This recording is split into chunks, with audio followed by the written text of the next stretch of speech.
later.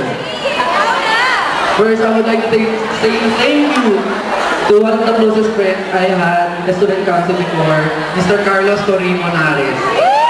Thank you for everything, for supporting me. And Miss JC Nartates, thank you for coming and for being a good friend. I would like also to thank Dave of Mansok, Dave Nicolas, Katie, Cindy Huy, those are my friends in the council. And the second one is one of the most important. The person who helped me to make this event possible. She's the person who is the first one who believes. Guys, thank you. She's the person who believed in my talent when it comes to leadership. Okay. The one that always at my side, and every time I feel nervous, she's the one who's keep on saying the line, "Kaya mo yan, Nate."